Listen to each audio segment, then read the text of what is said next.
Muito bem, estamos começando mais um episódio do Diagrama. Meu nome é Rogério Lionzo e nesse programa eu conversei com a designer Rejane Dalbello, que atualmente trabalha no próprio estúdio em Londres. Ela contou sobre o curso que ela fez com Milton Glaser, sobre o tempo que ela trabalhou em estúdios grandes como Anna Couto, o estúdio Dunbar na Holanda e a Wolf Olins de Londres, e também falou sobre alguns projetos de cunho social que ela desenvolveu durante a carreira. Essa foi a última entrevista dessa primeira temporada do Diagrama. Eu tô planejando algumas novidades pro projeto agora pro início de 2018, mas eu preciso de um tempinho para poder organizar tudo e também continuar gravando novas entrevistas. Então, enquanto isso, continua a conversa na página do Facebook, do Instagram, e também fica aí a dica para você que não escutou todos os programas para correr atrás e escutar o resto da temporada, porque todas as pessoas que eu conversei são pessoas muito, muito inspiradoras. Eu realmente fico muito orgulhoso dessa lista de pessoas tão fodas e também de dividir esse conteúdo tão legal com esse projeto. E daqui a pouco eu volto com a segunda temporada e novidades, então aguardem. Mas então, vamos pro episódio? Bora nessa, vamos lá.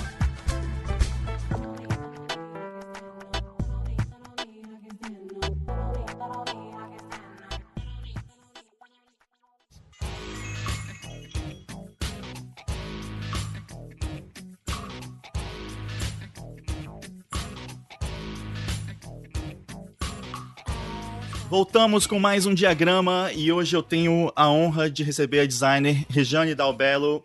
Rejane, seja muito bem-vinda ao Diagrama. Obrigada, Rogério. Prazer estar aqui. Obrigada pelo convite. Prazer é meu. Mas então vamos lá. Você passou por vários estúdios icônicos no Brasil e na Europa e atualmente você está com seu próprio estúdio em Londres, né? Mas vamos voltar para o começo. Como é que você começou a fazer design? Eu acho que a gente vai ter que ir um pouquinho antes de pensar em fazer design, porque foi uma coisa bem incontrolável no caso, né? Eu nasci numa família que não sabia que existia esse mundo, na verdade. Família de médicos, e fui doutrinada a ser dentista, no caso, né? E acho que o divisor de águas mesmo, apesar de eu ter sempre ilustrado, sempre estava participando de cartazes na escola, de fazer essas coisas, mas não sabia, né, que eu tinha uma aptidão, como se fosse uma criança normal desenhando, né? Não tinha nada assim, nossa, você tem talento, né? Ninguém olhava para esse lado dessa forma.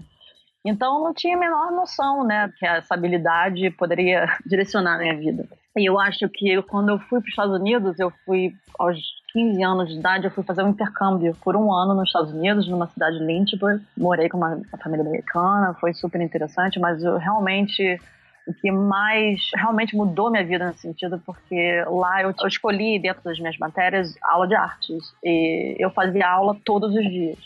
Porque nos Estados Unidos o sistema de escola é você escolhe 5 matérias e dentro dessas 5 algumas são obrigatórias, tipo inglês, né? Você tem que escolher uma exata, etc. E você faz todo dia a mesma aula. Então são 5 horários, todo dia você faz a mesma aula. E então eu pratiquei arte diariamente por um ano.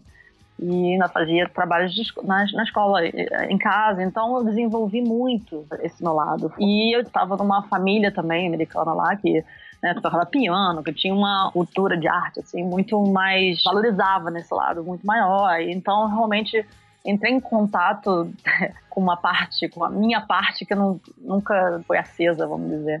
E no final do ano, né, desse ano de escola lá nos Estados Unidos, eles tiveram jurados de fora, de escolas, de universidade, para avaliar, né, o best of the show, vamos dizer, né? E eu ganhei esse best of the show com as minhas pinturas, com meus desenhos. E foi anunciado, eu lembro até hoje aqui, foi anunciado, tem aquele anúncio na escola, né, lá, todo dia tem as novidades da escola. E eu na aula de matemática ouvindo meu nome, que era best of the show. Foi uma coisa assim, eu não esperava nunca, né? Imagina eu não tinha a menor noção, e ainda a menor noção, né, de que eu poderia fazer alguma coisa com isso. Então, acho que foi realmente, quando eu voltei dos Estados Unidos aos 16 anos, tinha meio ano depois para fazer vestibular, e realmente eu voltei completamente uma outra cabeça. Eu falei, não vou ser mais dentista. Isso causou um certo nervosismo na minha família, especialmente no meu pai. Mas ao mesmo tempo eu não sabia o que fazer. Eu falei que eu ia fazer arte, mas eu ainda meio perdida. E que legal, acho que na vida, assim, olhando pra trás, né, a gente tem certas pessoas que passam na sua vida como se fosse um anjo, né? Porque eu tinha uma amiga que eu fazia aula de dança, né, sempre fiz dança, e ela foi na minha casa E ela era designer, estava fazendo design na PUC. Ela é um pouquinho mais velha que eu. O nome dela era Carla Pires. E ela foi na minha casa, olhou minha pasta com todos os desenhos, colagens, né? Ela ficou curiosa para saber, né, o que eu desenvolvia nos Estados Unidos. E eu lembro até hoje, ela na minha casa falando, Regiane, você deveria ser designer gráfico. E eu falei, o quê? O que é design gráfico, né? Nunca ouvi essa palavra na minha vida, não sabia. Não existia, você tá falando assim, de 97, 98, né? Não, 96, acho, 96. Uhum. Não existia, né, design gráfico no Brasil, necessariamente, assim, né, que era popularizado, que as pessoas realmente falavam disso. E aí foi interessante, porque ela me indicou um curso para fazer, que eu fiz antes do vestibular, para saber se realmente era isso que eu queria fazer. E no primeiro dia do curso eu falei, é isso, é tudo que eu encontrei ali. E realmente eu consegui, né, focar meu vestibular para design gráfico. E foi assim que realmente o interesse, o entendimento, né, dessas aptidões que eu tinha algum rumo profissional. E o que é legal que esse curso de design, aí tudo é interligado, né? Nada não é interligado, é muito legal isso, ver isso, assim, numa retrospectiva, tudo que você faz tem uma consequência, assim. Esse curso que eu fiz antes de vestibular, foram as professoras do vestibular, tinham um escritório de design em Niterói, sou de Niterói, do Rio de Janeiro. E eles, hoje em dia não tem mais escritórios, elas não estão mais trabalhando, mas é um escritório muito legal. E eu fui estagiária com elas depois de segundo período de faculdade, e elas foram as primeiras mestres de design. E eu já comecei a faculdade, já literalmente já trabalhando, né, fazendo estágio.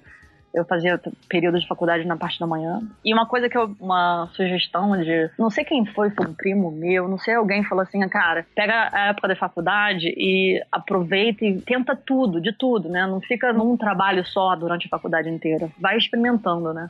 E foi isso que eu tentei fazer, porque apesar de eu ter amado o escritório delas, né, que foram elas... Nossa, maravilhoso, realmente eu fiz design gráfico, né? Mas naquela época ainda começou todo mundo falar de web, né? A web estava crescendo de uma forma, porque o ano 2000 estava chegando, né? O ano 2000 era o ano que tudo ia ficar, né? Em carros voando, a gente estava prevendo um futuro que não existe, né? Que não existiu, mas até então os professores falavam, né? O currículo da faculdade começou a ficar, você tem que aprender HTML, JavaScript, etc. E aí eu lembro que, eu vou pegar um outro estágio que começa a fazer isso, né? Porque é para aprender isso também. E aí eu fui para a Fundação Getúlio Vargas, onde eu trabalhei com só homem, só trabalhando com web, e eu era web designer lá. E aprendi muito, porque só tinha gente, programador cascudo, e aprendi tudo, JavaScript, HTML, tudo na mão, né? Tudo na munheca. Aí fiquei 6 meses lá, já até queriam me contratar, eu falei, não, a função aqui é para aprender e move on. Eu queria exatamente isso, tentar e depois, né, que eu me formar, realmente eu podia escolher o que realmente eu gostaria de fazer ou o lugar que eu me sentia mais em casa, né, no caso. Depois disso eu fui para Murequitão, uma empresa realmente de web que fazia muitas outras coisas, né, porque na Fundação Getúlio Vargas, que é uma empresa maravilhosa, né, pro Brasil, eu só fazia coisas para Getúlio Vargas, né? No caso, e na Murequitão, que era uma empresa de web, eu fazia para vários clientes. E ali eu desenvolvi extremamente mais. E eu já estava trabalhando 8 horas por dia e fazendo faculdade de manhã e de noite. E, no caso, uma loucura, assim, no final da faculdade. Que faculdade que você fez? Eu fiz faculdade da cidade no Rio de Janeiro, que nem existe mais hoje em dia, que eu tô sabendo. Uhum. E aí, no final da faculdade, eu até fiz meu projeto final, foi um projeto de DVD Room, né? Fez um projeto interativo, né? E eu tive que aprender língua, programação naquela época. Para entender os jovens, né, que provavelmente vão ouvir esse podcast, não existia nada de tutorial. Dreamweaver estava nos primeiros passos de facilitar a gente fazer qualquer site. Tudo era na mão, tudo era páginas, um tutorial de 500 páginas. Então, realmente, era incessante, assim, era aprender alguma coisa, né? Eu lembro, cara, olhando agora, falando, cara, não sei como eu tirei essa energia, né, para aprender isso tudo. E eu fiz esse projeto final assim, mas chegou no final da faculdade, realmente eu vi que não tinha condição de eu continuar aprendendo daquela forma, porque, né, a tecnologia, ela muda tão rápido, né, essas programações, né, hoje em dia você tem outras, né, processing, não sei o quê, E eu falei assim, gente, não é uma aptidão que eu acho natural, né? Que vem natural pra mim. E aí eu realmente me formei, decidi parar com tudo de web e quis voltar a fazer design gráfico. E para dar esse enfoque novamente, né, na minha vida, né, porque eu foquei nos 2 últimos anos da faculdade em web, eu decidi fazer um curso nos Estados Unidos. Você fez um curso na SVA com o Milton Glaser, não foi isso? Foi exatamente isso. Na verdade, eu queria fazer um mestrado, mas eu não tinha como pagar, né, muito caro. E então, a forma de continuar ou dar um update mesmo no design gráfico foi fazer esse curso, né, que eram 5 meses, 6 meses com Milton Glaser. Eu fiz outros cursos também lá, fiz Flash, eu continuei, assim, com outros cursos, fiz até 3D naquela época, Cinema Max, mas eu fui pra lá especialmente para fazer o curso com o Milton Glaser. E como é que foi ter o Milton Glaser como professor? Como é que ele era como professor e como é que você encarava isso? Cara, infelizmente não tinha internet pra gente saber o quanto, assim, eu valorizo ele ainda muito mais hoje em dia, né, porque acho que ele é um orador, ele divulga o design de uma forma, como ele fala sobre design, é tão forte, é tão bom. Me lembra muito, assim, Paul Rand, né, também são embaixadores de design que são mais do que o próprio designer, né, são mais do que o que eles fazem, né, eles são realmente, eles ajudam a gente a entender o que a gente está fazendo, então eu dou muito sentido, assim, tudo muito valor a isso, assim. Uhum. O Milton Glaser tem uma preocupação grande com essa parte ética também, né? Eu já vi ele falando bastante vezes em relação a isso, de tipo de clientes que você pega e como se posicionar como designer, achar em você mesmo, né? O que você tá confortável fazendo ou não tá, e como você usa o design de uma forma também, encara de uma forma pessoal, nessa parte mais ética, pessoal também, né? Exatamente, isso que me atraiu muito nele, porque a gente discutia sobre coisas exatamente assim, e principalmente sobre, né, fazer naquela época, fazer design para cigarro era uma coisa muito natural, né, era muito normal, e a gente discutia sobre isso, né, e como eu sempre fui muito Caxias nesse sentido, né? Eu não bebo, eu não fumo, nunca fiz nenhuma droga, essas coisas. Então, para mim, essa mentalidade dele de falar que design, você tem essa responsabilidade e que você está vendendo alguma coisa, você está ajudando, né, aquele mercado, você tem que ter esse entendimento de que você faz parte daquilo. E essas discussões a gente tinha o tempo todo. E isso foi ótimo, porque ele tem uma opinião, né, forte, como você falou. Ele traz esse entendimento do cidadão com o design. Isso é uma coisa muito refreshing, né, no caso, né? Uhum. E isso eu me identifiquei muito com ele. Foi muito interessante. Tanto que quando eu voltei do Nova York, eu comecei a trabalhar na Ana Couto, no Brasil. E eu lembro até hoje que a Ana Couto né, provavelmente é ainda um dos maiores escritórios do Brasil, e o que a Ana Couto fez no mercado, né, empresarial, como empresária no Brasil, é incontestável, maravilhoso.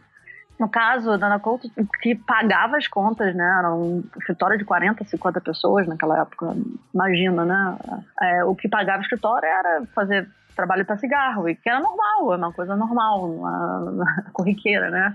A gente ia para festival, né, chamado, né, Hollywood. Era uma coisa normal, fazer esses trabalhos eram mais legais, né, porque era relacionado à cultura, então eram coisas mais interessantes no caso. Não tinha como dizer não, né, no caso. Mas eu lembro que a Ana Couto chegou a me botar no projeto, e era já logo no começo que eu estava na Ana Couto, logo no começo. E botar no projeto para fazer esse trabalho na Hollywood, e eu falei, ferrou agora. Agora chegou o teste, né? O que a gente fala, se a gente vai realmente fazer, né? E aí eu falei, já pensando, tá bom, vai ser a menor carreira de design que eu vou ter na minha vida. Fui pro escritório dela, pedi uma reunião, falei pra ela, e achando que eu ia ser demitida ali, né? E ela foi, tirou o chapéu pra ela, porque ela entendeu que, né, todo mundo tem sua opinião, que não vem de cima pra baixo só. E ela falou, tudo bem, você não precisa fazer. Aí, realmente, ela entendeu, né, a minha posição também, e respeitou, e depois, anos depois, né, vamos dizer 3 anos depois, ou 2 anos depois mesmo, né, o Brasil foi um dos primeiros países a banir, né, propaganda de cigarro. Então, no caso, ficou normal depois, né, depois normalizou, as pessoas realmente poderiam falar o que elas não queriam fazer, ou que eram contra aquilo, porque também o sistema estava a favor, né, então ficou mais fácil. Fiquei na Ana Couto, foi uma experiência maravilhosa, conheci pessoas fenomenais, são meus amigos até hoje, assim, família, assim, mesmo. E O que me frustrou, né, no caso que me frustra muito ainda da minha carreira, toda a minha carreira, é que eu sempre fui a designer que fazia pra, vamos dizer, mostrar uma pegada, mas não necessariamente eu nunca era escolhida, né, os projetos. Então, no Brasil, é como se eu tivesse plantado semente, mas difícil de ter colhido. Eu colhi muito pouco no Brasil como projeto. Você diz assim, projetos que acabaram acontecendo e foram escolhidos para serem produzidos, né? Exatamente. E então, para mim, foi incessantemente trabalhando, incessantemente, desenvolvi extremamente. Mas eu sempre era que a pessoa, né, ligava, Rejane, vamos lá, tipo, faz aí nos 30, desenvolve aí uma proposta, vai mostrar quanto a gente é cool, não sei, né, o diferente, vamos dizer, mas é difícil, né, porque é um mercado ainda, né, vamos dizer, mercado corporativo é sempre difícil, né? Então suas opções eram as opções mais, digamos assim, experimentais, ou que saíam um pouco dessa parte parecida com o que as outras marcas estão fazendo no mercado? Por que você acha que não eram escolhidas essas suas opções e suas propostas? Acho que o entendimento de design que eu tenho, design de identidade visual especialmente, é você ter uma identidade visual, é ser identificado. E para você ser identificado, você tem que ser diferente, né? E nesse caso, a mentalidade, né, de cliente não é só no Brasil, né, vamos dizer, mas tem investindo dinheiro, ele quer uma coisa... Que ele saiba o resultado, que seja mais confiável, né? Exatamente. Então, é difícil falar sobre mim necessariamente sobre isso, porque pode parecer pedante, ao contrário do que eu quero dizer, mas realmente eu me interesso por expressar essa parte do trabalho, de qual é o limite do projeto. O limite do projeto que a gente pode tirar e puxar o mercado para mais para frente possível. Eu não estou falando que eu necessariamente consigo fazer isso em todos os projetos. Não, de jeito nenhum, mas eu tento. Acho que essa é minha vontade quando eu acordo de manhã para trabalhar, essa é meu tesão, entendeu? Qualquer projeto que venha, pode ser o projeto mais chato possível, qual é o limite daquele projeto pra gente puxar que seja esse limite que me interessa, porque senão o que a gente tá fazendo? Por que fazer tudo igual, ou fazer algo que já tá sendo esperado? Eu acho que isso não me interessa porque não me interessa como desenvolvimento, né? Eu penso no meu desenvolvimento como profissional, eu penso no meu desenvolvimento pessoal, minha sanidade como designer e pessoa, né? Que a gente quer desenvolver, isso é inato do ser humano, né? A gente quer puxar, a gente quer continuar, a gente quer se surpreender, a gente quer surpreender os outros, a gente quer... É isso, né? Então, não necessariamente a gente consegue o tempo todo. Mas eu acho esse pensamento muito legal, assim, de pensar, assim, tudo que a gente tá colocando no mundo como designers, né? Você refletir, assim, né? O mundo precisa disso, né? O que isso tá acrescentando? Eu acho que é interessante ter esse tipo de pensamento. Exatamente o que a gente tá fazendo, a gente tá tentando explorar uma linguagem nova, a gente tá tentando trazer algum aspecto diferente pro projeto. O que exatamente que você tá trazendo pro mundo dessa coisa nova que você tá criando, né? Mas o que é interessante é que aí que a gente tem que olhar como designer e não ser tão duro com os outros designers também, nesse sentido, porque cada projeto tem um mundo à parte, né? Então, por exemplo, eu fiz um tour bus em Nova York. E esse tour bus tem um mundo à parte. Aquele tour bus são essas ilustrações, essas coisas que, né, a gente olha. O projeto, por exemplo, a minha vontade daquele projeto é tentar puxar o máximo que não seja daquela forma, né? Que é o esperado, que já está todo mundo fazendo, né? Mas eu também não posso fazer uma coisa completamente wow, crazy, porque eles ainda estão na fase de, ok, puxar um passo para frente, mas não 3 passos para frente, aí eu vou perder o cliente, entendeu? Mas o próximo designer que pegar esse buzz, entendeu? Ele vai poder dar mais 3 passos para frente, porque esse passo que eu já dei foi dado, entendeu? Então é um respeito também pela profissão, que ter alguém que daqui a 5 anos, né, todas as empresas, né, envelhecem, como a gente envelhece, a gente tem que dar sempre um refresh. Então a gente vai ter uma outra pessoa, uma outra empresa que vai olhar para aquilo, legal, daqui eu posso puxar para cá, entendeu? E puxar. E esse é o exercício, eu acho que a gente tem que fazer para os clientes, né? Para, no caso, estar sempre tirando da zona de conforto, né? Porque quando a gente fala para um cliente, né, eles estão pagando por uma coisa que a gente mesmo não sabe o que a gente vai criar, é realmente um voto muito grande, né, de confiança, que é muito difícil. difícil até pra gente, até pedir o dinheiro que realmente a gente pra gente ser valorizado, porque a gente não sabe se cada projeto é completamente sem saber se a gente realmente vai chegar em algum lugar, porque não é matemática, né? Uhum. E nesse sentido, essa reflexão, ele me deixou muito, assim, mais tranquila quando eu olho para outros projetos, porque a gente não sabe o mundo, qual é aquele mundo daquele projeto que fez aquilo, né? Que às vezes a gente olha, mas não é nada isso, mas de repente não é nada isso, mas para aquele mundo é muito, entendeu? Para aquele cenário daquele projeto, nossa, quanto ele, né, desenvolveu, quanto isso foi para frente. E às vezes tem cenários que a gente pode, né, dar um salto muito maior, né? Porque tanto que culturalmente todos os designers amam fazer coisas para cultura, amam fazer coisas para música, né?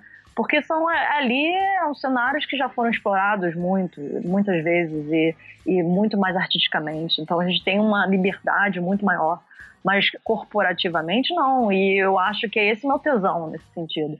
Eu amo fazer trabalhos culturais, porque, né, a gente pode mostrar essa fase e se expressar muito mais próxima do que o artista dentro de você, mas a parte corporativa é a dificuldade. É ali que a gente tem que botar muita energia pessoal de convencimento, muita energia de puxar para frente, muita energia de conversar com o cliente e abrir a cabeça nesse sentido, e também pra gente, né? E não fazer o mesmo, no caso, mas não necessariamente todos os projetos vão ter esse caminho, todos os projetos vão ter essa abertura, mas acho que tentar sempre ou puxar, ou tentar e nunca desistir, ou já chegar e achar que esse trabalho vai ser assim, porque é assim, essa nunca foi a minha mentalidade.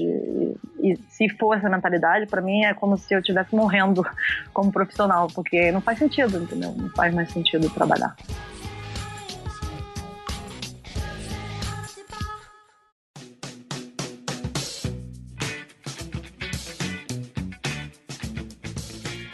E como é que foi que você saiu da Ana Couto e resolveu fazer um mestrado na Europa? Bom, ao mesmo tempo que eu via que eu plantei muita semente, achava que, né, ficava em dúvida, né, da minha capacidade como designer, né, apesar de as pessoas falarem, legal, e sou valorizada ali, mas ao mesmo tempo o mercado não estava me dando um respaldo. É como se eu tivesse presa, né, o que eu posso fazer não estava sendo reconhecido, vamos dizer, no mercado. Então, eu comecei a pensar, poxa, eu vou fazer um mestrado, vou voltar pro Brasil, vou dar aula e trabalhar, mas pelo menos eu me ponho numa forma de que eu, sei lá, me sinta um pouquinho mais com respaldo, né?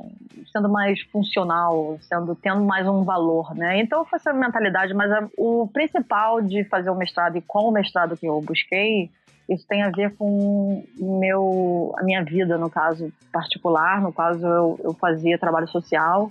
Eu trabalhava no Centro Espírita no Brasil e trabalhava com crianças todos os domingos, crianças de uma favela, no caso, perto da minha casa. E a gente fazia trabalhos com elas semanais, crianças que tinham pais presos e problemas realmente difíceis, né, de lidar.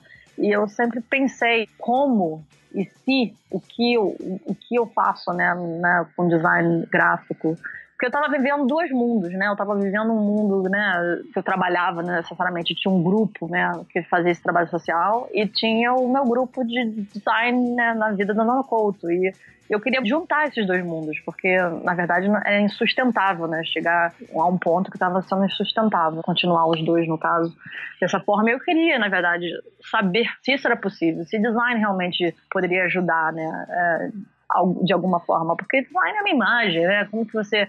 Eu pensava, como uma coisa tão séria, né? Como que design pode realmente ajudar alguma coisa? Mas eu não tinha espaço para pensar, não tinha condição de pensar nisso. Então, essa foi a minha vontade de fazer o mestrado. E eu procurei um mestrado exatamente para isso, no qual fui para a Holanda, fui para uma cidade, o mestrado era numa cidade chamada Breda, em Saint Joost, e onde a gente trabalhava a cidade. Eu sabia que eu queria trabalhar socialmente, mas eu não sabia o que ainda, né? Lá eu ia, de repente, o mestrado ia me mostrar o caminho. E foi o que aconteceu mesmo. E que é super legal o mestrado, que a gente trabalhava a cidade. Então, a cidade significa os problemas da cidade, né? A sociedade, né? Então, a gente, como designer, a gente já tinha o olhar, ter o seu olhar e achar um projeto no qual você pudesse identificar o que você gostaria de fazer e propor um projeto. E o primeiro ano foi basicamente estudando a cidade, fazendo exercícios, A gente foi primeiro ano a gente foi para Nova Delhi, e a gente fez trabalhos lá e conheceu uma cidade antiga, uma cidade que tem muita história, né? E no segundo ano a gente foi para Dubai, uma cidade completamente nova. Então a gente teve esse contraste de pensar nos problemas de um país com tanta história, né? E um país completamente uma história nova e outros problemas dessa história que vêm com isso, né? Futuramente também o que pode acontecer. Então foi muito enriquecedor, assim. Eu estudei muito, li muito. E o meu mestrado, eu foquei no... Eu vou ter que falar inglês nesse caso, assim. How to prevent long-term homelessness. Porque estudando a cidade, eu lembro que a gente lendo todos os materiais, né, da prefeitura, tinha muitas reclamações do público, né, das pessoas na rua, dizendo que tinha muitos homeless na rua, tinha muitos mendigos na rua. Mas eu não conseguia ver um. Eu falei, gente, eu não vejo um homeless aqui, da onde que eles estão reclamando disso, né? E aí eu fui procurar esses homeless, aí eu fiquei interessada, mas, poxa, se eu não tô vendo, quem são esses homeless, né? Como é a pobreza, significa pobreza aqui, em comparação com o que eu entendo como pobreza. Uhum. E aí eu fiz um estudo mesmo, paralelo, de o que significa ser cidadão no Brasil, que não tem cidade, os mendigos não têm nem cidadania. Os mendigos aqui, né, são pessoas que realmente tinham casa e que depois perderam a casa, e como eles perderam essa casa, e quais são os motivos. Completamente dos motivos de pobreza que o Brasil tem, né, a história que tem. Então, eu fiz esse paralelo e desenvolvi um projeto no qual você diminui o tempo de você ficar homeless, porque tem esse tempo de lá, no caso, no Brasil, você, de repente, você nasce na pobreza, né? Você já nasce quase um homeless, né, no caso.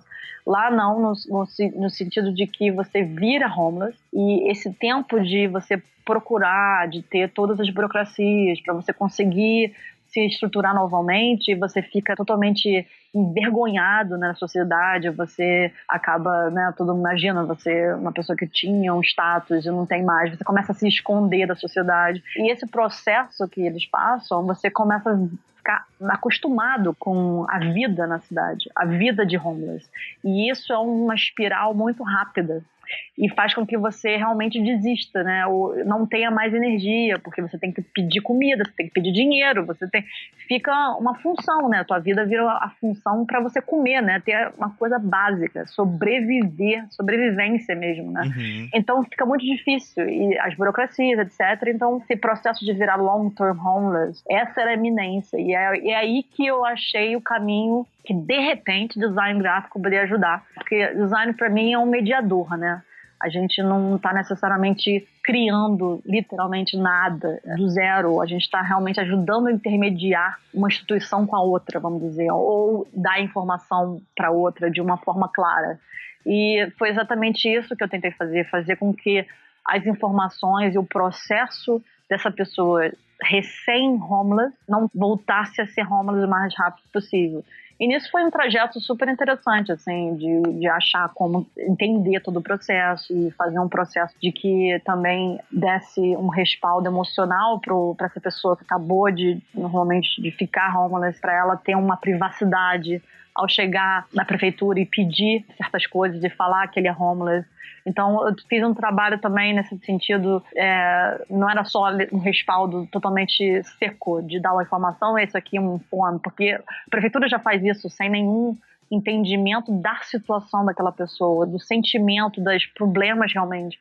Um homeless, no caso, para lá, eles eram só um número, no caso, né? Então, como mudar isso, essa perspectiva? E foi extremamente enriquecedor para mim esse projeto. E você tem algum exemplo desse seu trabalho, de como o design pode ajudar nesses casos? Teria que falar em minúcias do projeto, né? Mas é muito difícil falar do projeto verbalmente, sozinho, né? Mas é uma forma mais humanizada que você diz, então, de humanizar todo o processo? É mais esse sentido? Por exemplo, eu fiz um codinome.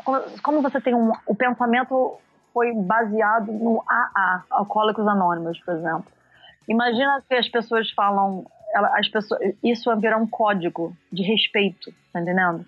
E que, no caso, para os homeless, quando eles iam para a prefeitura e eles não tinham vergonha de falar, eu criei um código, no caso, para as pessoas que viraram homeless. No caso, que era Cláudios. Cláudios era o nome da rua onde a prefeitura em Breda era. Então, personalizei e falei, eu vim aqui falar com Cláudios. Então, virou um codinome para aquela pessoa não ser, vamos dizer, banalizada, né, estereotipada na sociedade, assim como a fez, e como Narcóticos Anônimos, e esse respeito, esse trabalho que é fenomenal, faz com que as pessoas entendam, tudo bem, é um problema da sociedade também, homelessness, mas não é um problema, né, que a gente ainda foi ter respeito ainda, as pessoas não têm respeito com essa situação. É ainda muito banalizado e não tem essa codificação, não tem esse respaldo. E é muito mais difícil, né, lidar com esse problema porque tem milhares de formas, né, Narcóticos Anônimos. Você sabe que é alcoólico, é sobre alcoolismo, né, você sabe que é específico, né. O homeless tem tantas formas, né, tem tantas maneiras de você chegar ali, que é muito difícil, por isso que é muito difícil você realmente dar uma resposta só, necessariamente. Por isso que, no meu caso, eu fiz um projeto que essa mensagem ia para vários lugares, não era só a prefeitura, ia para onde eles estavam escondidos. Eu fiz um mapeamento de onde que eles escondiam, mais ou menos, né? Eu fiz um trabalho também dentro dos shelters que eles têm lá, que os homeless vão, mas só que na Holanda, por exemplo, em Breda, os shelters eram juntos com os narcóticos. E eles falavam, eu não sou narcótico, eu não tenho problema de drogas, e todo mundo acha que eu sou drogado, por isso que eu tô na rua. Não é, meu problema não é isso. Então, o meu foco, o público-alvo, não eram as pessoas que chegavam com drogas, né? São pessoas que tinham problemas realmente sociais, no caso, né? Muitas vezes entrava no divórcio, aí ficava depressivo, perdia emprego e virava uma espiral, você se via na rua. São casos assim, entendeu? Você não tem família, não tem suporte, né? Uma sociedade, né, que é muito individualista. Então, tem muitos problemas, assim, totalmente normais, no qual eu me vejo que eu poderia ser homeless aqui. Eu não tenho família aqui, né? Por exemplo, morando em Londres, né? Que eu tô morando em Londres agora. E imagina, se eu não tenho um trabalho por um tempo, o que acontece?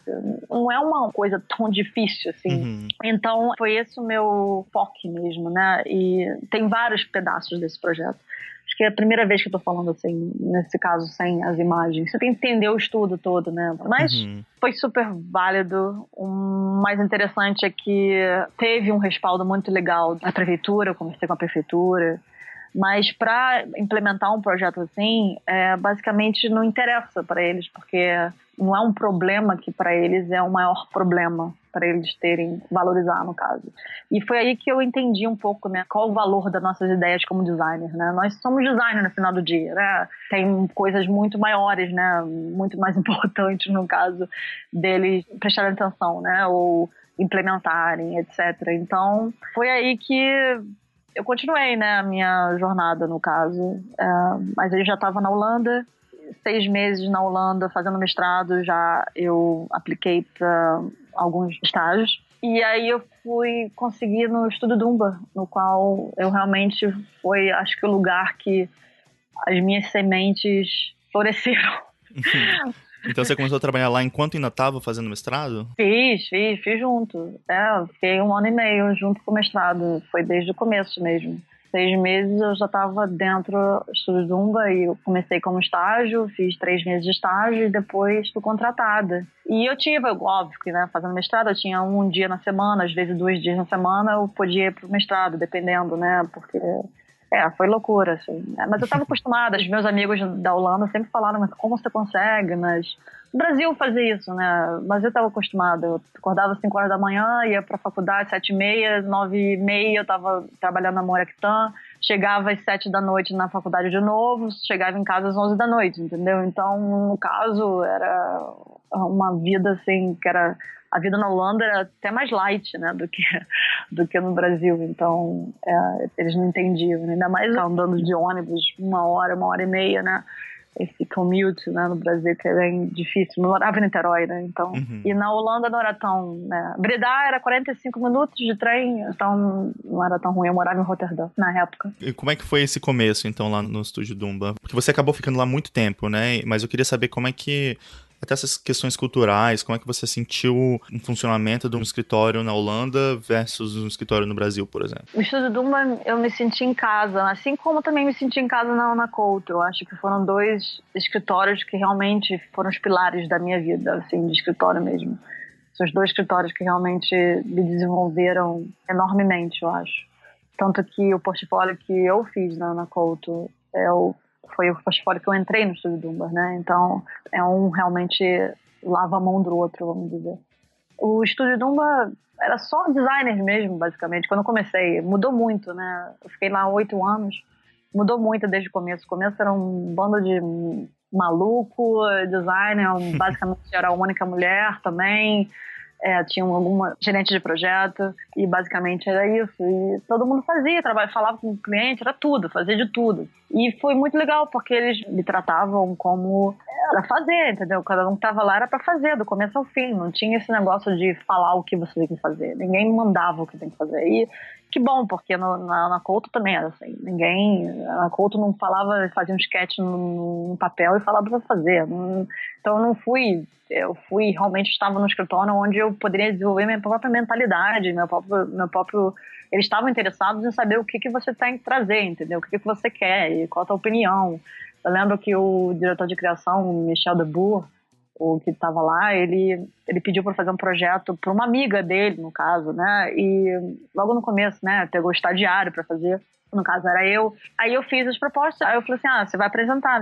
Não, você vai apresentar. Assim, tipo, não tinha... Ele quase não me conhecia. Tipo, ele me deu totalmente liberdade. E foi fantástico, é isso. Me senti à vontade de fazer as coisas e não ter medo de fazer.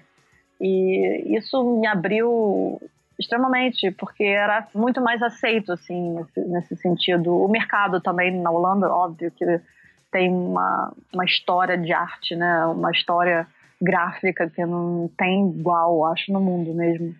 Então, isso facilitou muito também os projetos irem para frente. Mas, apesar de também eu ter tido dificuldade lá no começo, de ser aceito os projetos. Tanto que eu comecei até a fazer meus livros de sketch que eu comecei a fazer, porque realmente eu estava sabendo, eu tinha que começar a analisar, porque é como se eu fizesse um projeto e ele não existisse, né? E você começa a duvidar, né, de tudo novamente. Eu comecei a documentar meus processos para literalmente lembrar que eu fiz, né? Eu lembrar que, não, eu trabalhei, lembrar que eu não estava não fazendo alguma coisa, né? Que realmente eu produzi. Mas chegou num ponto que realmente as coisas desenvolveram bem rápido e comecei as sementes começaram a florescer, vamos dizer assim. E realmente foi inesquecível. Acho que realmente o local que me desenvolveu, amadurecer lá como profissional. Não tem palavras. É o local é o escritório que vai ficar marcado na minha vida para sempre, tenho certeza. Ainda mais com um projeto, acho que do Alzheimer que eu fiz. Acho que é um projeto, hoje em dia, que é um dos projetos mais icônicos que o Estúdio Dumbar tem. E acho que necessariamente, de repente, vai ser o projeto mais icônico que eu já fiz. Não sei, né? Vamos ver. Eu tenho 38 anos, eu espero fazer outros. Mas muito feliz. Eu desenvolvi muito. Também pessoas que viraram família e sou amiga deles até hoje. Converso com eles até de vez em quando, substituo de alguma forma eles para falar ou dar uma palestra, porque alguém não pode, eles sabem que eu sei do processo. Então, estamos ainda interligados muito, assim. Que legal. Deixa eu até entender, quantas pessoas tinham quando você começou e quantas pessoas tinham quando você saiu de lá? Quando eu comecei, eu tinha, sei lá, umas 25, depois ficou umas quase 40, depois voltou para 25, depois teve a crise de 2008, ficamos com 15 e ficou mais ou menos assim até eu ir embora, 2012. E eu acho que hoje tá ainda por aí, 15, 20 no máximo. Uhum. Ficou bem enxuto, assim, com a crise depois, né? Tudo mudou na Europa depois de 2010, 2008, 2010. As coisas ficaram bem diferentes, o mercado mudou muito, assim. Eu vi muitos colegas meus serem demitidos e foi uma fase bem complicada aqui na Europa. Eu até estava perguntando isso porque vários dos seus trabalhos que você fez lá eram também os principais trabalhos da empresa, né? Então queria também entender se você acabou trabalhando em vários projetos muito importantes para a empresa, principalmente no final, né, do seu tempo lá. Não vejo assim, não. Acho que um exemplo bem engraçado é o projeto da Insurance Company, né, da Agência Mundial. E é um projeto que ninguém queria fazer. Na verdade, o meu chefe chegou pra mim, a gente pegou eu e uma estagiária. Falou, gente, a gente tem um projeto aqui que tem 3 dias pra fazer. É um pitch, é uma concorrência, só que a gente tem 3 dias pra fazer, oficiais, 3 dias oficiais. Eu só tinha 3 dias pra fazer, porque eu tinha que fazer outra coisa, eu tava fazendo outra coisa. Uhum. O que vocês acham? E ele abre mesmo, eles perguntam, mas você quer fazer? Não tinha isso assim, você vai fazer isso. Eles perguntam, você tem tempo, você quer fazer? Eu falei, cara, por que a gente tá fazendo isso? Me diz, é na França. Aí ele falou assim, na França, é difícil, não sei o quê, mas 8 pessoas fazendo pitch. Era uma coisa ridícula, assim. A possibilidade de ganhar era mínima. Aí eu falei, por que a gente tá fazendo isso? Por que isso tá me todo, né? Eu vou ter que fazer no final de semana, de noite, eu vou ficar louca, né? Com certeza, né? Aí ele, cara, eles patrocinam o Tour de France. Aí por isso que eu quero fazer. Aí eu falei, tá bom, vambora, vamos fazer. Vamos tentar botar nossa logo na Tour de France. Vamos lá. Ele tinha um lado pessoal dele pra fazer, eu achei ótimo, entendeu? Não foi só porque, vai ser um dinheiro muito grande, não sei o que, nada. Era tipo, basicamente, cara, eu quero botar nossa logo no Tour de France. Ótimo, vambora.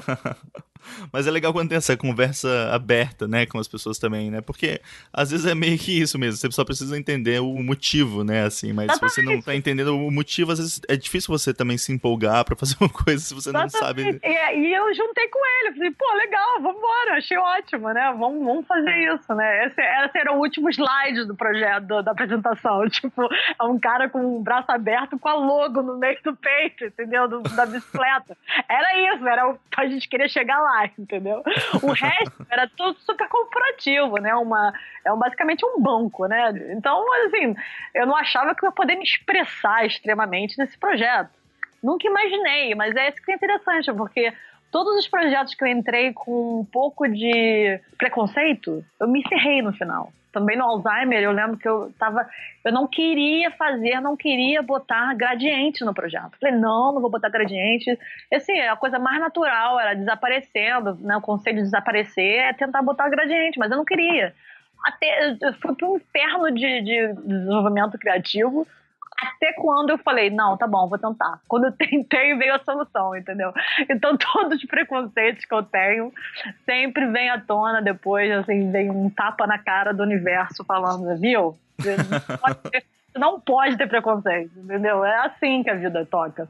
Uhum. Você aprende. Então esse projeto foi um projeto que, na verdade, não era necessariamente grande ou importante, e virou um projeto interessantíssimo para mim. E foi em 4 anos, eu trabalhei nesse projeto por 4 anos, com pessoas maravilhosas, uma estrategista também, que virou uma amiga minha, que trabalha até hoje com ela em outros projetos. E é legal que essa empresa, né, eles fazem outros patrocínios, não só Tour de France, mas também foi um patrocínio de vela, né? Então a gente pôde se expressar de uma outra forma, né? É muito legal esse projeto. E esse projeto, como a gente desenvolveu por 4 anos, eu pude desenvolver a empresa.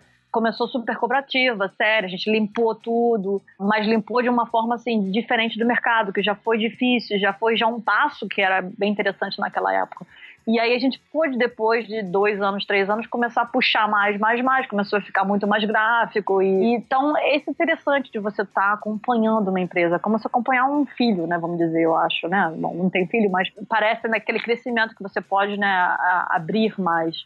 E o que é legal agora, depois, né, de 5 anos depois que eu saí do Estúdio Dumba, eu tô trabalhando com ele de novo. Eu vou dar um refresh, possivelmente, ano que vem. Isso vai estar sendo apresentado, mas já por mim mesmo, com o meu estúdio. E que é bem legal. Que legal. É bem legal. E daí, depois, você acabou até se mudando, né, da Holanda pra Inglaterra e começou a trabalhar na Wolfons, né? Como é que foi essa mudança e esse processo de começar uma outra empresa? Depois de ficar tantos anos no Estúdio Dumba, como é que foi essa mudança de ver um outro processo e trabalhar de uma outra forma? Eu sempre falo que, né, eu amo o Estúdio Dumba, realmente foi o lugar onde me senti em casa, mas mesmo se sentindo em casa, né, como se você estivesse na casa dos seus pais, né? Tem uma hora que você tem que ir embora, mesmo que você ame os seus pais de morrer, entendeu? Então você tem que ter o teu próprio espaço, vamos dizer, ou um outro ar, né, para respirar. E foi isso, acho que chegou um momento que eu dei tudo, me dei de tudo, assim, pro estúdio. Eu desenvolvi de uma forma, eu realmente me dei de corpo e alma para aquela fase. Eu comecei a dar aula também na Holanda, eu dei aula pro mestrado e pro bacharelado, comecei a dar também algumas palestras, dar workshop. Então chegou uma fase, eu acho que, vendo agora, né, que eu não tinha aquela noção naquela época, eu estava muito dentro do meu mundo ainda. Eu acho que hoje, passados 5 anos, vendo, né, tendo retrospectiva e análise, assim, de como eu estava naquela época, eu estava num acelerador, assim, absurdo. E eu estava estafada, eu não tinha condição de continuar naquele acelerador. E para mim a resposta era sair. Eu lembro que 6 meses antes de eu sair, né, eu falei, olha, eu vou embora daqui a 6 meses. Eu falei, é como se eu tivesse fazendo um mergulho, né? Eu fui lá para as profundezas do fui lá pro mar, né? Eu tenho que descompressar, né? Vou embora, mas eu vou aos poucos. Eu não posso sair de uma vez para outra, não, porque senão acho que eu perco o ar, né? Eu não tenho condição, eu tenho que realmente analisar o que eu vou fazer, o que está acontecendo. E o meu plano era, naquela época, eu achava, né, em dezembro, vamos dizer, saí em julho. Em dezembro eu achei, bom, vou continuar dando aula e ver, de repente, como abrir um estúdio lá mesmo e ver, né? Eu estava totalmente realmente estafada. Eu tinha que ter parado mesmo. Mas aí, um amigo meu que trabalhou comigo na Holanda, Oliver Hillfish, ele começou a trabalhar na Wolf Holland, ele se mudou pra cá, no caso. E quando ele soube que eu tava saindo do Estúdio Dumba, ele falou assim, Rajane, vem pra cá. Pô, vou botar uma entrevista pra você. Eu falei assim, não, Oliver, eu não quero.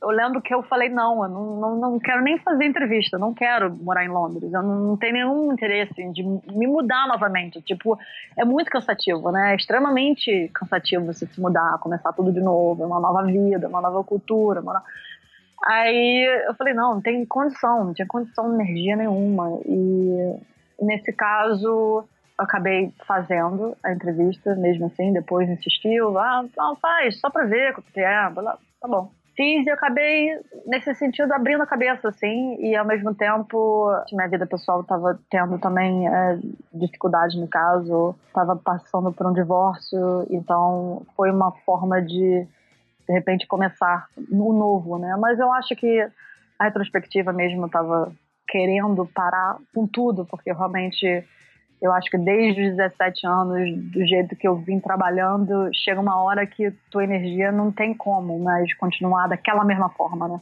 Você vê que você tá envelhecendo e o teu corpo não tem como acompanhar daquela forma que estava indo. Eu acho que foi a primeira vez que eu dei um crash, assim, e eu cheguei aqui em Londres ainda totalmente, ainda tentando achar que eu ainda tinha aquela energia, e fui para Wolf Holland.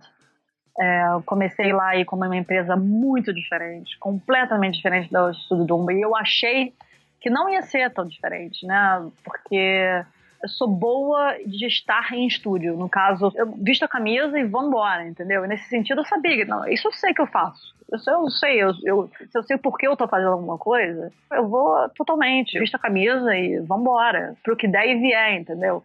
Então eu sabia que eu ia, no caso, ficar bem aqui, mesmo não, né, uma nova vida. Mas ao mesmo tempo eu me enganei, porque é uma outra cultura de empresa, né? Uma outra pegada. Eu estava não só mais velha, né? Também tendo experiência, eles estão esperando que você traga outras coisas, né? Não só o design, mas como manager, né? É uma outra coisa que eu não estava muito interessada. Eu não queria fazer design, eu queria sentar e fazer, não ter que estar em 300 mil reuniões e fazer milhares de coisas com estrategistas e fazer mood boards e tipo essas coisas, esse processo incessante. A Wolf Holland tem um processo muito grande estratégico, que é ao contrário do Dumba, é totalmente focado em design. Tem estrategista, óbvio, mas é uma estratégia para design extremamente. E o Wolf Holland não, era um outro mundo. Então para mim foi muito diferente. No primeiro ano lá eu já sabia que eu não ia ficar, só que como mudei minha vida inteira para lá, eu não tinha como voltar. Não tinha como, né, voltar para minha vida. Eu acho que realmente... Aí eu comecei a ver, né, analisar tudo e ver, poxa, né, como realmente eu deveria ter parado, de repente estava estafada, pensar nisso direito, e agora estava numa outra empresa, num outro país, sem conhecer ninguém, só o Oliver que conhecia aqui, totalmente, né, como se eu tivesse tirado todas as zonas de conforto, todas. Eu me vi realmente, foi uma fase bem difícil, assim, de realização. O que eu vou fazer agora, né? Qual o próximo passo? Como que eu posso realizar o próximo passo num país que eu não conheço ninguém, num lugar que eu não conheço ninguém?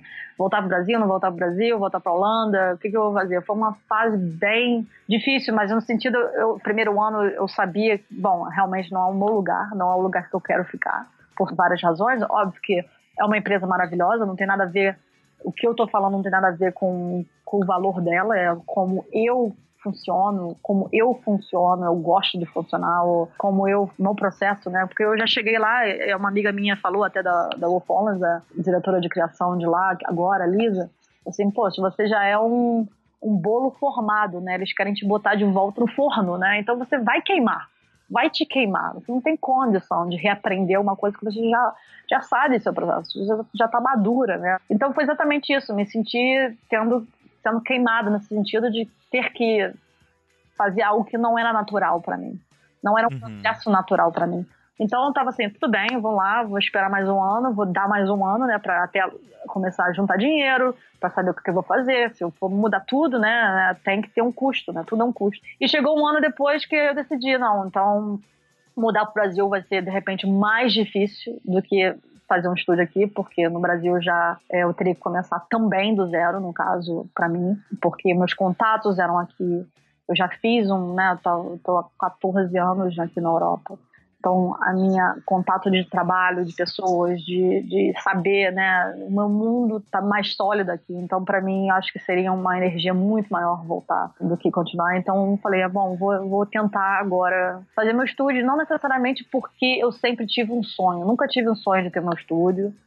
Eu acho que o meu sonho sempre foi de ter o espaço que eu possa ser o que eu possa ser, entendeu? E não necessariamente qualquer lugar, não necessariamente eu vou conseguir ou estou conseguindo ser o que eu quero ser tendo meu estúdio, mas pelo menos eu posso tentar por ali formar ou entender um pouquinho mais o que esse próximo ato da minha vida, o que vai ser, né? E tá sendo super válido. No começo foi bem difícil, eu ainda fiz muito freelance, eu trabalhei dentro de uma empresa aqui chamada RGA, que é uma empresa de agência de tecnologia, no caso, né, digital, e trabalhei na parte de branding deles. Também fui para Wolf Hollands como freelancer, numa fase também. Mas e agora estou começando a ter meus próprios clientes e eu trabalho num lugar aqui chamado Dalston, onde é um prédio muito legal com várias pessoas criativas. Eu divido espaço com um amigo meu que a gente divide projetos juntos também. E é um designer fabuloso chamado Chris Marcellos. E a gente está conseguindo pegar trabalhos maiores e dividir. E não necessariamente ele faz parte do meu escritório, eu faço parte do escritório dele, não, nós somos totalmente independentes. Mas com projetos grandes a gente se junta, porque eu tenho meus próprios projetos também, né? E tem alguns clientes que são menores, que não necessariamente precisam de outras pessoas ou uma estrutura maior. E eu conheci uma mulher que era diretora de conta do Attic Studio, na época dos anos, né, 90, e que foi um dos estúdios maiores do mundo de design, assim, e foi muito legal conhecer ela, porque agora ela está independente e ela tem a parte só das contas, né, de planejamento, mas não tem a parte criativa. Então, no caso, quando ela tem cliente grande, eu e o Chris somos a parte criativa, né, a gente se junta para juntar o que o outro precisa. Então, acho que essa modernidade, acho que de hoje em dia. Eu não quero ter um estúdio onde tem várias pessoas trabalhando para mim. Eu não tenho esse talento.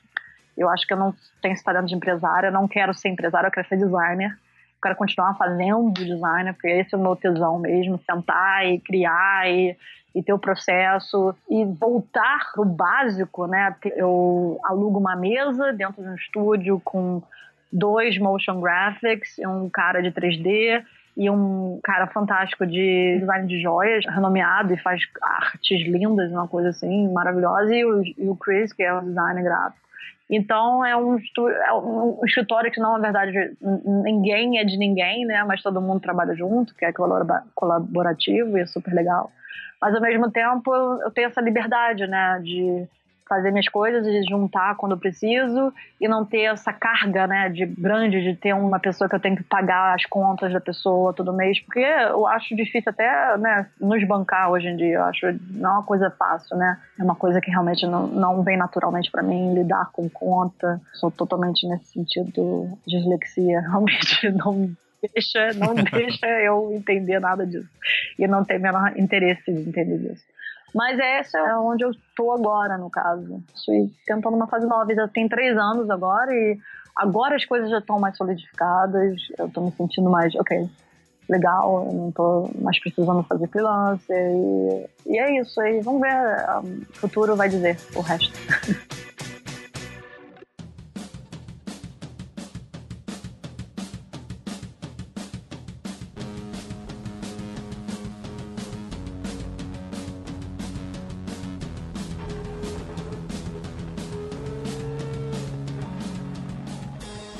Regiane, eu queria muito conversar também com você sobre alguns trabalhos em específico e entrar em mais detalhes sobre eles. Tem um que eu acho que desencadeou outros trabalhos também desse mesmo meio, que foi um que você fez com um hospital chamado Pais Holandesa. Queria que você começasse falando com esse trabalho, assim, como é que isso começou e como é que foi se desenvolvendo e depois também as consequências do resto da sua carreira. Acho que esse projeto foi o primeiro projeto que eu pude realmente botar design junto com um cunho social, vamos dizer, ou ajudar alguém. Como eu falei, eu acho que design não tá, ele sempre é um intermediário, né? Eu não estou fazendo nada, no caso novo, mas a Marjan, no caso, é essa mulher que eu conheci na Holanda. Ela começou um projeto de um hospital no Peru de graça, porque ela foi para lá em 98, olhou a situação, ela era enfermeira, e viu a situação, né, de medicina lá e decidiu abrir um hospital. Ao mesmo tempo, quando ela estava lá como uma turista, né, e vendo isso tudo, ela trabalhou um pouco para ver a situação e ela conheceu um garoto chamado Tony Molepasa, e esse garoto contava com um terminal de câncer e ela tratou ele até o final da vida dele. E foi aí, acho que nesse final da vida desse menino, e esse menino foi um marco assim na vida dela, porque ele foi um exemplo de como lidar com uma doença. Ele lidou com uma doença com uma força de vontade, com uma alegria, com um entendimento, sem nenhuma revolta, de uma forma assim que inspirou muita gente. E o dia antes dele morrer, ele perguntou para ela, mas para onde que eu vou? Né? Será que eu vou pro céu ou inferno? Ele perguntou uma coisa assim. Ela falou assim, gente, acho que não existe isso, né? Isso é uma fatalidade, não pensa nisso, mas o que eu posso te garantir é que você vai viver aqui para sempre comigo, porque eu vou fazer um hospital em seu nome para ajudar outras crianças que têm esse problema para não morrerem, né, não passarem por que você está passando e pegar antes, né, e poder tratar antes disso. E foi isso, esse foi o incentivo dela e ela abriu esse hospital. No caso, quando eu conheci, ela não tinha nem o endereço ainda do hospital. Ela estava ainda pedindo fundos monetários para construir. E como aí eu achei legal você entender identidade visual, como você tem que dar uma cara para a identidade visual, para eles saberem que o projeto existe. Então, foi muito legal entender essa importância do design gráfico, não é tão banal. Porque ela tinha que mostrar que era um projeto viável, era uma coisa realmente que existia, que ia para frente. Identidade fez com que, né, ela mostrasse isso, né? Eu fiz todas as parafernálias, no caso, para ela poder mostrar o projeto e vender o projeto. Então, antes desse projeto ser realmente realizado, no caso, ser concretizado em minúcias. Óbvio que ia acontecer, porque ela é fantástica e não tem como não acontecer. Nada ia parar aquela mulher. Mas eu trabalhei com ela por quase 14 anos. Ela trabalha comigo agora num outro projeto. Mas foi isso. Eu desenvolvi esse personagem, no caso, né, o Paz, né, o P, né, que é a Paz holandesa, em relação ao menino, né, o Tony, que ela falou dele, né. Ele é a razão dela fazer o hospital, e o hospital é em homenagem a ele. E fiz esse personagem, no caso, né, para ligar, para dar uma cara aí para identidade, etc. E fiz outros personagens, no caso, cada pessoa do hospital, né, que é importante no hospital, tem um personagem, no caso, o médico, o assistente do médico, a médica, a enfermeira, tem o administrador, tem o técnico e tem a faxineira e o faxineiro. Eu fiz também os ícones dele Eu acho extremamente importante no hospital o quanto, né, bactéria e tudo, né, como um hospital limpo é realmente cura as pessoas, né, deixa as pessoas não morrerem. Então, o quanto é importante a limpeza, então, o quanto eles são tão importantes quanto um médico, e eu acho que esse entendimento do funcionamento de um hospital e valorizar essas pessoas, eu acho que era extremamente importante. E a ideia e foi, né, não ter jaleco, não ter nada formal, né, pro médico em relação ao faxineiro, todo mundo igual, né, todo mundo com uma blusa com um ícone na frente. E ela implementou isso, né, no caso, mas os médicos, depois de 6 meses, não aguentaram. Eles tiveram que ter o jaleco deles e não usaram ícone, né? Mas é uma falta de entendimento, né? De como uma coisa visual no seu peito, enquanto você está tratando da pessoa, né? Faz com que aquela criança se entretenha nas formas, né? E não fique focado no ato do médico, né? E como isso é importante. Mas não foi, né, com os médicos não foi naturalmente implementado a longo prazo, mas a intenção foi essa e ficou, né, nos outros departamentos, com certeza. Mas, não necessariamente, a identidade foi implementada em todos os lugares do hospital. Teve a parte que era a parte dos gráficos nas paredes, que eu desenhei, que eu mandei para lá sem saber o que ia acontecer, porque eu nunca fui para Arequipa, Peru e Arequipa, e eu fiz tudo remotamente, né? Ela realmente fazia tudo comigo, não tinha ninguém, outra pessoa no meio da gente. Ela aceitou tudo que eu fiz. Ela realmente tinha 100% assim, a sua visão é a sua visão, eu não tenho como atrapalhar isso. Ela não estava me pagando, mas mesmo assim eu já fiz milhares de trabalhos que não pagam, mas a pessoa ainda se põe à frente, né, ou quer a sua opinião. No caso dela, ela foi totalmente a sua visão, tô por dentro de tudo, tô apoiando tudo, e foi uma parceria realmente que deu um fruto que, se você for parar para pensar, eu nunca imaginei que esse projeto fosse dar um respaldo 14 anos depois, entendeu? 10 anos depois que isso veio à tona, ou que isso teve algum reconhecimento, e não necessariamente de prêmios, porque esse projeto é um projeto bem, vamos dizer, não é slick, né, design, não é super refinado, então ele não tem esse entendimento, esse valor. O valor é muito mais pessoal, muito mais o mundo. Naquele mundo tem um valor, entendeu? Naquele projeto, para aquela pessoa, para aquela instituição, eu vejo que é um projeto importantíssimo, porque eu vejo o valor maior do que um valor só do design, do que looks good, né, no caso. Porque tudo foi feito à mão, tudo foi pintado à mão, mas foi pintado perfeitamente. Eu brinco que quando a gente fez a sinalização, foi pintada à mão também, mas a tipografia é helvética.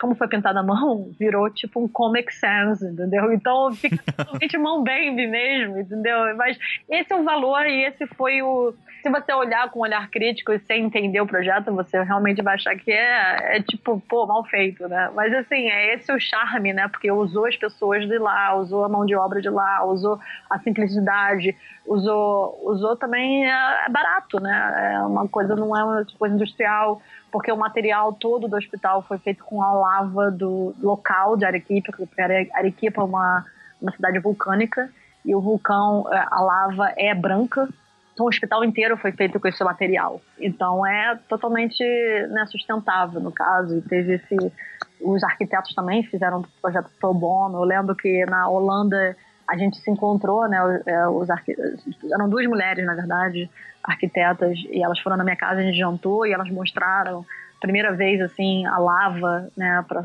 mostrar qual vai ser o projeto, como que vai ser. A gente discutiu, né, como que a gente podia colaborar e como, né, se eles não tinham problema de botar, né, gráficos nas paredes, etc. Então, foi muito enriquecedor. E hoje em dia esse projeto foi um dos projetos, né? O Alzheimer também tem uma exposição aqui em Londres, na Wellcome Collection. É uma instituição maravilhosa que lida com medicina e arte. E eles... esse projeto está nessa exposição. E também o projeto vai virar parte permanente do arquivo deles, né? Da Wellcome Collection. No caso, é super maravilhoso. A Marjan veio para abertura. Foi um momento muito legal, né? De 14 anos trabalhando juntos, fazendo isso. E não tem nada perfeito, na verdade, né? Nada necessariamente foi perfeito nas qualidades ou nos limites daquele projeto, assim. Tem muita coisa que gostaria de ter feito lá, mas eu nunca fui lá, então não tem realmente os detalhes. Imagino que os detalhes não eu estaria feito completamente diferente se eu tivesse ido lá e visse. E também ela não me chateia, no caso, porque ela acha que eu já fiz muito, então ela não quer pedir as coisas, então eu vejo coisas que realmente, deixa eu fazer, mas ela adora fazer as coisas também. Ela me mostrou uma revista que ela fez, eu falei, ai meu Deus do céu. Ele disse, não faz, me chama. Né? Ela gosta disso também. E, tem que respeitar também. É difícil quando você cria uma coisa e tem que deixar essa coisa, né, viver no mundo e sem ter como ter esse controle todo, né? E esse projeto me ajudou a entender isso, porque eu não tenho controle de tudo. Eu tive que ter uma certa fé de que tudo ia correr bem sem estar lá para ver tudo, né? E foi realmente me surpreendeu. E eu fiz, né, sem saber, né? Não tinha nenhuma intenção de nem saber que ia ter essa consequência ou ser um projeto pilar, assim, eu acho, da minha vida. Não necessariamente porque é um design gráfico que eu acho inovador, ou uau, não, mas porque tem um valor para mim como pessoa e como profissional que desenvolveu um lado emocional muito grande, sensitivo, o qual eu acho que é essencial para qualquer designer, né? E para você continuar assim, tendo a sensibilidade para criar. E até falando nessa sensibilidade, você tem um outro projeto, você já tinha comentado, que talvez seja um projeto um dos mais importantes que você tenha feito até agora, que é o projeto do Alzheimer, né? Também que tem essa mesma pegada, assim, né? Como é que aconteceu esse projeto? Como é que... Eu sei que ele tem uma ligação até com esse projeto do Peru, mas como é que você fez esse projeto dentro do estúdio Dumba? Eu lembro quando chegou esse projeto para fazer uma concorrência de portfólio. E eu lembro que eu falei, eu quero fazer. Assim, já falei, assim, pelo amor de Deus, tem que estar nesse projeto. E óbvio que todo mundo me conhece lá, então sabia que era um projeto perfeito para mim, né? Porque meu interesse também de saúde. Eu fiz vários outros. Eu fiz um simpósio para câncer também no estúdio Dumba. Ajudei outros projetos com relação à saúde, outros menores. Então, estava, no caso do meu destino, era claro que se entrasse o projeto eu ia fazer. Já estava lá. Mas o que era legal, óbvio, que o Estúdio Dumba não precisa de mim, óbvio, para ajudar eles a nada. Mas eles não tinham trabalho social ou algo relacionado à medicina. A gente botou o Paz Holandesa no portfólio do pitch, né, para o cliente. E foi super legal, então é como se o Paz Holandesa fizesse parte, assim, dessa trajetória também, né? E como eu falei, eu acho que está tudo interligado de uma forma. E aí chegou, né, o Alzheimer, e foi um dos projetos mais difíceis, porque lida com morte, né, e como que você visualiza isso, né, como você visualiza uma doença, como você lida com o sentimento de que as pessoas que vão lidar com essa identidade vão estar sofrendo absurdamente. Para você fazer uma identidade de uma doença, de uma fundação, você tem que identificar que aquela fundação é sobre aquilo, entendeu? Então não tem como fingir. E fingir é errado, porque para você se identificar, você tem que ser identificado pelo que você é. Você não pode fingir que você é outra coisa, né? As identidades que, no caso, fingem que são outra coisa, na verdade, acabam não tendo uma perna muito longa, né? Você vê vários projetos que são falsas identificações do que elas têm que identificar. Né? Tipo você botar uma máscara em você, né? E não te mostrar, né? Chega um momento que você vai ter que se mostrar, né? E nesse caso, a identidade visual, a honestidade é extremamente importante. Então era isso, o começo dela foi extremamente focado em como que eu vou visualizar o que significa ter Alzheimer, né? E aí fiz várias pesquisas, foi um processo criativo extremamente intenso, porque foi emocional também. Né? Você lida com um sentimento de morte. Você começa a visualizar todas as minúcias das etapas daquela doença. Então, você não tem como fazer aquilo sem estar sentindo, sem estar, né, se envolvendo emocionalmente. E essa fundação, na verdade, não é só para mostrar que é doença. Tem esses 3 pilares que é muito difícil nesse projeto, que eram totalmente contraditórios. Que primeiro, óbvio, que tem que mostrar o que é Alzheimer, que não tem cura, e por isso que essa fundação existe. Segundo, para dar esperança nas pessoas para que vá ter cura, que eles têm que, na verdade, o terceiro pilar é arrecadar dinheiro para isso acontecer, para, né, dar para os cientistas, etc., para fazer essa investigação. Então são 3 coisas completamente diferentes. pior é que tem que ser uma identidade forte, porque ela tem que competir com outras doenças, né? Tem que competir para fundações arrecadar dinheiro e competir com câncer, com Parkinson, que é cruel, né? Se você pensar assim, é cruel, porque não existe necessariamente uma doença mais importante que a outra, né? Porque sofrer em qualquer lugar do mundo, não tem língua que a gente sofre diferente, é difícil da mesma forma, né? Qualquer doença. Então foi muito interessante, assim, lidar com todos esses parâmetros, conseguir equilibrar esses parâmetros, e realmente uma escola, assim, esse processo criativo de como entender. Então o primeiro processo foi esse, e visualizar também que não é uma coisa progressiva, você vai e volta e você vai se perdendo, vai perdendo memória e você começa a ter distorção da realidade. Tem tantas coisas que eu tive que investigar ou entender e visualizar para até entender o que eu estava fazendo, né, e qual seria o caminho. Aí chegou aquela coisa que eu falei, né, chegou numa hora que eu botei lá o gradiente, que eu estava totalmente tendo preconceito, e decidi, no caso, porque é a doença que começa no centro do córtex do cérebro, e ele vai se espalhando, e é como se os pilares do cérebro fossem caindo, né? Como se a estrutura do cérebro, que sustenta o cérebro para fazer essa perfeita conexão das ideias, ela fosse caindo, e no caso, a única coisa visual que você tem da doença é o que a cabeça diminui, porque esse cérebro colapsa, basicamente. Então, o cérebro de uma pessoa que tem Alzheimer, ela fica menor, ela diminui. E era a única coisa visualmente, né, que eu poderia, no caso, exemplificar, e fiz várias tentativas de botar um A como se tivesse distorcido, como se o cérebro estivesse diminuindo, etc. Mas o mais importante, eu acho que você entende que a pessoa tem Alzheimer, é que a pessoa esquece as coisas, né? Que a pessoa repete, que a pessoa não sabe se ela começou a falar ou terminou de falar, se ela acabou de comer, se ela repete as coisas, é porque ela não lembra, né? Depois de tanto tempo. Então, tiveram várias coisas mesmo para explorar. Por isso mesmo que foi um processo intenso, não só sentimental, porque o respeito pelas pessoas também que iam ver aquilo. Não era só fazer um trabalho, um design cool, entendeu? Ou o corporativo. Eu tava buscando alguma coisa que eu sentisse, alguma coisa que fosse identificar e que desse algum sentimento de... eu não sei nem simplificar com palavras, porque eu estava procurando algo que nem eu sabia, mas eu queria sentir quando eu visse aquilo que realmente era aquilo que você estava passando, ou que era aquilo que você...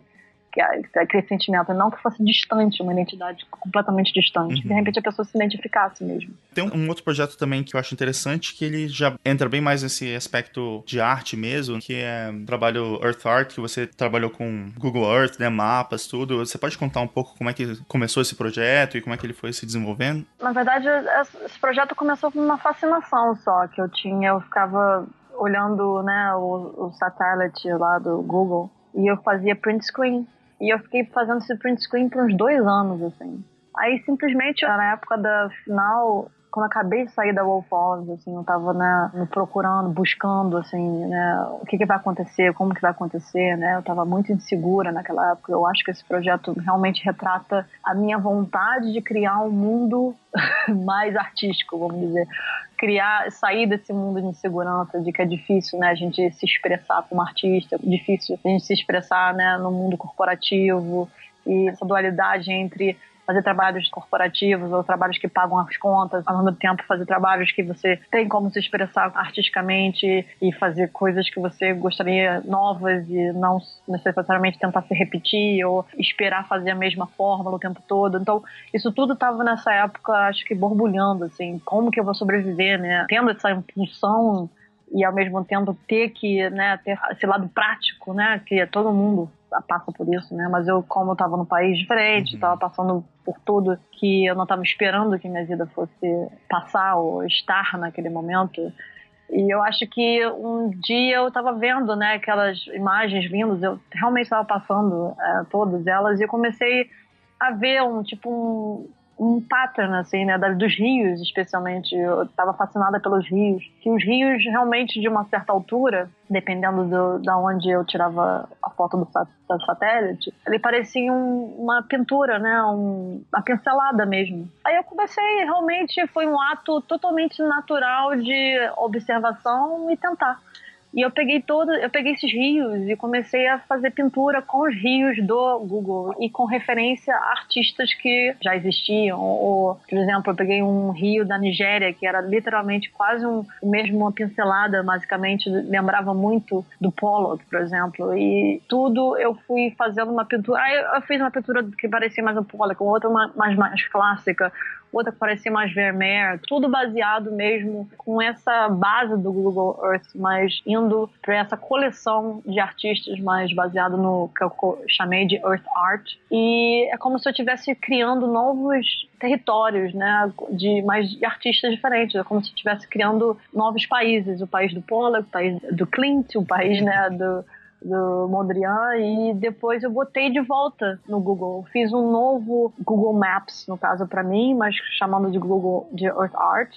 E eu trabalhei com um 3D designer, no qual eu quis fazer, no caso, a representação do mundo, mas como muito mais emocional, no sentido de que a gente mora num planeta que tem lava, né? Que muda o território o tempo todo. Mas nesse Google Map é uma coisa perfeita, né? Não tem o ups and downs, não tem essa emotividade no caso dessa mudança de território o tempo todo.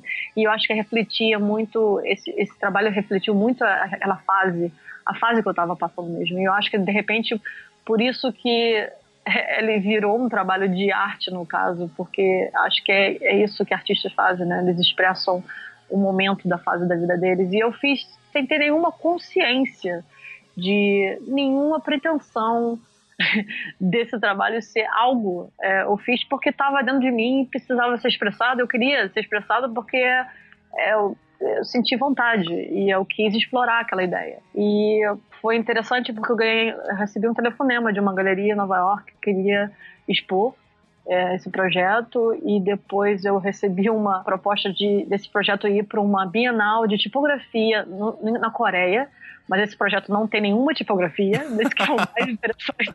É a única coisa no meu portfólio que não tem tipografia, e ele foi para uma Bienal de tipografia. Don't ask me. Eu não entendo realmente esse mundo upside down. Bom, e também um museu da Coreia de arte contemporânea pegou para arquivos deles, né? Então, esse projeto virei alguma coisa que eu não sabia que eu poderia virar, né? No caso, eu fui uma artista por um ano, né? Com esse projeto sendo exposto. Para mim, foi totalmente inusitado, e o melhor desse projeto que eu estava conversando eu queria fazer uma mini publicação disso, e uma editora na França, uma amiga minha, que falou, poxa, vamos fazer esse projeto, vamos publicar esse projeto, e a gente publicou, e começou a fazer uma série de publicações com ele, e esse foi o primeiro. E a ideia desse projeto é UPO, que significa Unidentifiable Paper Object, porque a gente não sabia que cada projeto pode ser uma coisa única, que a gente não tem necessariamente nenhuma pretensão de vender ninguém ou expondo ninguém, mas a ideia, no meu caso, começou com Earth Art, mas depois, pra gente continuar fazendo isso, e eu fiz o design, eu fiz tudo, né, do projeto, e os próximos, que no caso tá saindo uma outra agora, a ideia é de a gente pegar artistas que têm um projeto específico, grande, né, que tem um body of work legal, mas um projeto específico, no caso, que não tenha achado um veículo para mostrar aquele projeto. Vamos dizer que não seja realmente comercial ou não seja valorizado nas mídias naturais. Então a gente pega esse projeto e faz uma UPO e dá um valor para dar um boost nesse artista, ou ajudar, né, a ter essa revista ser publicado para dar um valor, assim. Então essa é a ideia desse projeto. E a segunda UPO agora está sendo com uma artista, uma fotógrafa que foi para a ilha de Lesbos, na Grécia. Ela é grega, e ela tirou as fotos sem nenhuma pessoa, de todos os rastros, né, da imigração naquela ilha, que é a ilha, que é a primeira ilha onde, né, tem os imigrantes agora da Síria. E é muito interessante, assim, as fotos, porque a foto é totalmente em silêncio, né, só tem os rastros de milhares de piles da jaqueta de salva-vidas. Tem uma árvore onde eles chegam no mar. É a árvore onde eles põem um amuleto de qualquer coisa, se eles sobreviveram durante a jornada. Então a árvore é inteira cheia de ou camisa ou pedaço de alguma coisa ou uma joia. É um projeto realmente assim extremamente emocional, assim, emotivo e forte, assim, que ela não teve nenhum respaldo das vias comuns e esperamos que com isso, tendo uma publicação, ela possa realmente mostrar e dar uma outra luz, assim, porque são projetos realmente que valem a pena, mas que é difícil a gente não, acho que, né, as vias comerciais darem valores, porque é difícil mesmo dar valor para tudo, ou saber o que dá valor e acho que a ideia dessa UPO é isso, né, porque não ser uma outra revista de design, né, não ter, porque tem tudo aí hoje em dia, então. E também é totalmente sem cunho lucrativo nesse caso, é fazer pela vontade de estar publicando coisas interessantes e fazer, e ter nesse caso eu tenho totalmente abertura de fazer o que eu quiser com design, e cada UPO é completamente diferente e também faz com que eu me expresse de qualquer forma com a relação, óbvio, com o projeto e com respeito ao artista também. Mas não é só pro artista. Todo mundo tem o seu lugar de se expressar. Eu acho que é importante. Assim. Que legal. Tem um projeto que você está desenvolvendo agora, acho que ele nem saiu ainda, que é o projeto do Dr. Girafa, do Dr. Giraffe, que também se assemelha um pouco a esse assunto que a gente estava falando antes, né? Mas eu queria que você falasse como é que começou esse projeto e como é que ele foi se desenvolvendo. Cara, esse projeto realmente eu fico muito feliz com esse projeto. Esse é um projeto de vida, vou dizer. É um projeto que eu quero morrer fazendo ele. Esse é realmente o meu intuito, assim. Eu tô já há quase 5 anos desde a criação literal desse projeto. O personagem eu criei mais de 10 anos atrás. E eu fiz esse personagem com um projeto para criança, mas não foi para frente. E eu fiquei louca com a ilustração. Eu queria fazer uma coisa com ela. Eu via o potencial dela, mas não sabia o que fazer com ela. E eu esperei que, de repente, um dia eu teria uma ideia para botar isso. E eu acho que com o aprendizado de todos os outros projetos que eu tive hoje, de pais holandeses, Alzheimer, etc. e outros, né? Esse projeto, acho que é a personificação de todos juntos e da minha vida toda.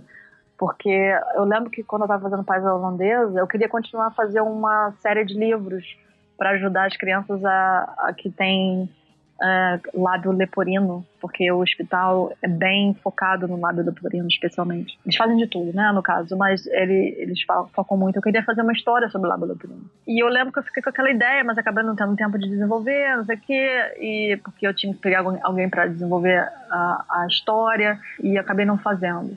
Aí, tempos depois, eu comecei a ter a ideia de que realmente não existe uma literatura médica para criança. Se você pensar em literatura infantil, né, você pensa, né, em várias historinhas interessantes. Óbvio que você tem uma e outra que fala sobre uma criança que está com uma gripe, etc. Mas nada que você pensa, se meu filho está doente, qual o livro que eu possa ler para ele, né, sobre o que ele está passando. Isso foi duas partes aqui muito importantes. Meu pai, que é médica e pediatra. Minha mãe é dentista e pediatra também, né? Pediatra, dentista, ortopediatra, né? Então, criança, o mundo de criança, mãe, pai, sempre esteve na minha vida, né? Eu atendi telefone, caso da Albelos, pois não, entendeu? Era super formal, porque só tinha uma linha naquela época, era basicamente a casa de médico, eu tinha que atender como se fosse estivesse num escritório mesmo, assim. Meus amigos falavam, pô, fala normal, tipo assim, pois não, por favor, tipo assim, fala normal, oi, tchau, assim, basicamente treinada, né? E não só isso, mas quando minha avó faleceu, eu tinha 9 anos.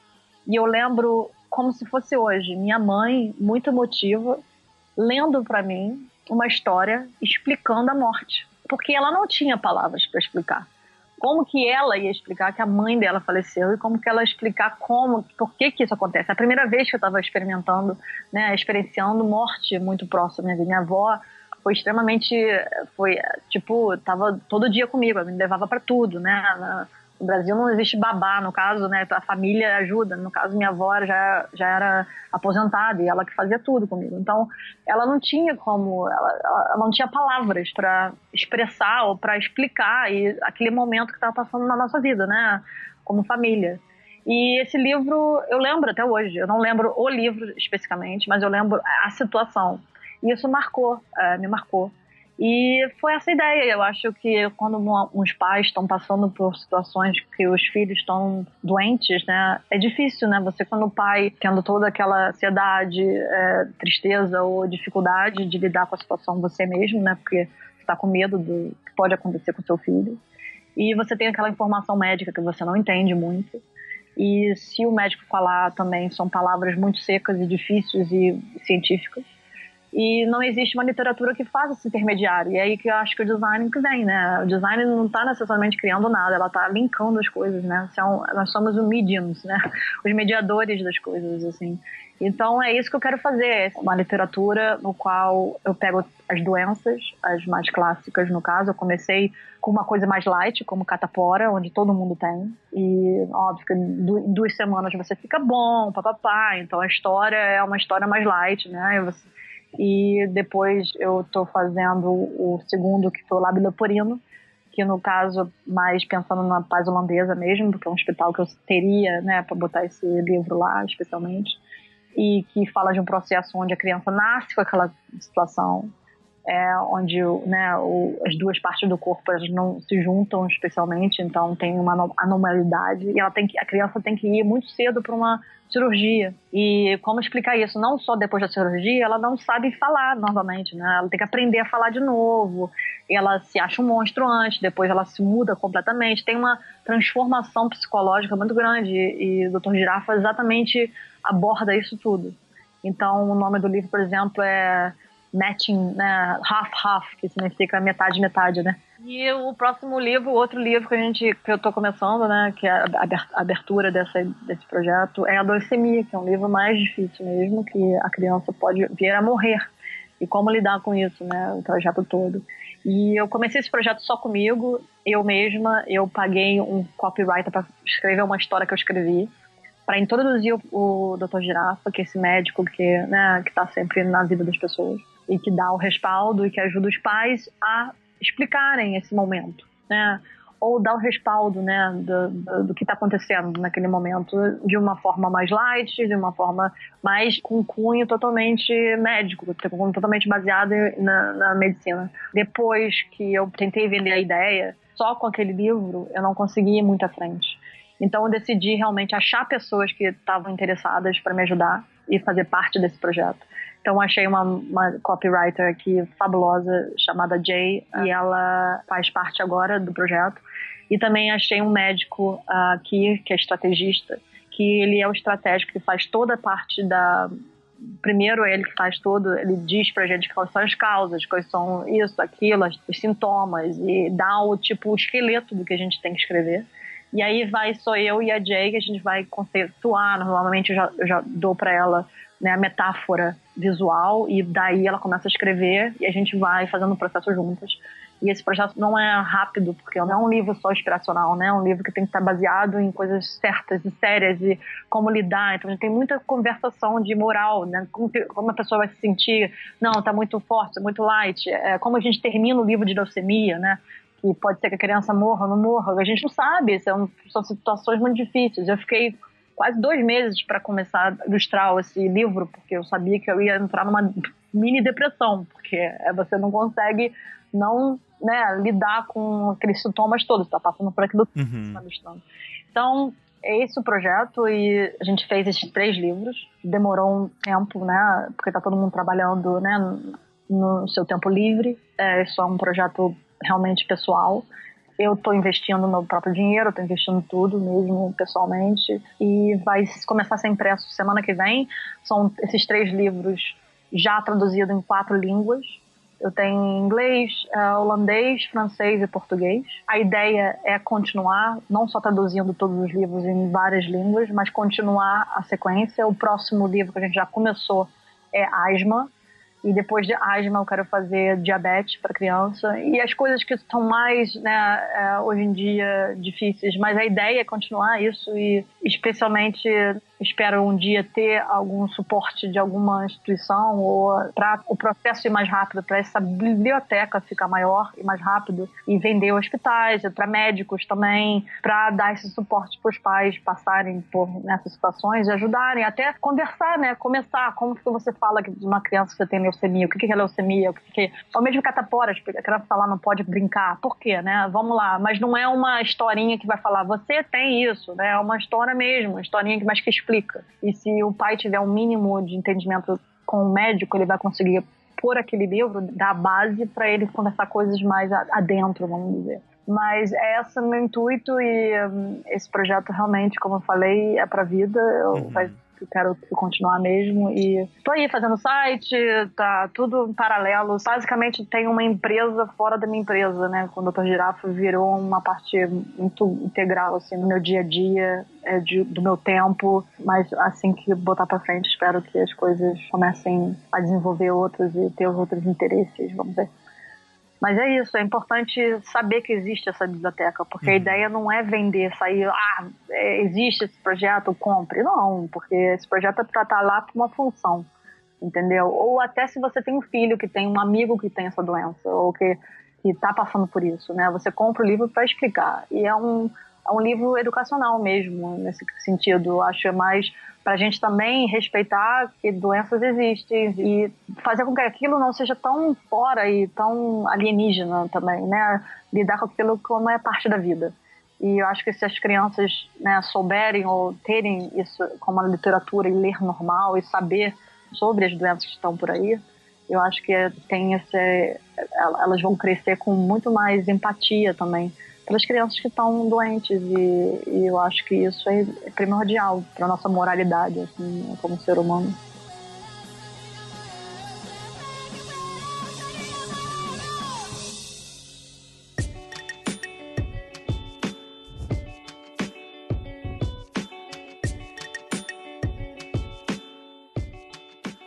Regiane, muito obrigado por dividir seus projetos, as coisas que você pensa. Muito obrigado mesmo por ter dedicado esse tempo aqui para dividir sua história com a gente, tá? Obrigado a você, obrigado por ter ouvido. Um prazer enorme. Obrigadão. Beijo grande. Beijo, tchau.